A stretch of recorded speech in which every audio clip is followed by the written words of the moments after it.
അഗ്നി താഴേക്ക് വരുന്നതും ആലയത്തിൽ കർത്താവിന്റെ മഹത്വം നിറയുന്നതും കണ്ട് ഇസ്രായേൽ ജനം സാഷ്ടാംഗം വീണ് ദൈവം നല്ലവനാണ്, ദൈവത്തെ ആരാധിക്കുവിനെന്ന് വിളിച്ചു പറഞ്ഞു.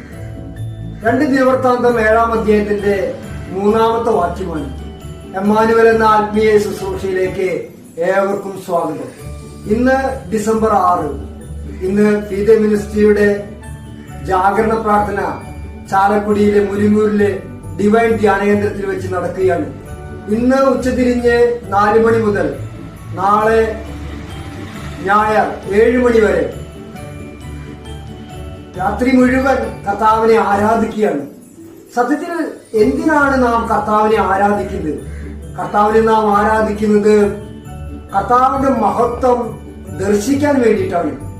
അഗ്നി താഴേക്ക് വരുന്നതും ആലയത്തിൽ കർത്താവിന്റെ മഹത്വം നിറയുന്നതും കണ്ട് ഇസ്രായേൽ ജനം സാഷ്ടാംഗം വീണ് പറഞ്ഞു, കർത്താവ് നല്ലവനാണെന്ന്. പ്രിയരെ, ഈ ഒരു ദൈവാനുഭവം നിറയാൻ വേണ്ടിയിട്ടാണ് നമ്മുടെ ആരാധന. അതുകൊണ്ട് എല്ലാവരെയും ഈ ആരാധനയിലേക്ക് ഞാൻ ക്ഷണിക്കുകയാണ്. ചാലക്കുടിയിലെ മുരിങ്ങൂരിലെ ഡിവൈൻ ധ്യാനകേന്ദ്രത്തിൽ ഇന്ന് നമുക്ക് ഒരുമിച്ച് കർത്താവിനെ ആരാധിച്ച് മഹത്വപ്പെടുത്താം. ഇസ്രായേലിന്റെ സ്തുതിയുടെ സിംഹാസനത്തിൽ അവിടുന്ന് ഉപവിഷ്ടനാകുന്നു. നമുക്ക് സ്തുതിച്ച് ദൈവത്തെ മഹത്വപ്പെടുത്താം.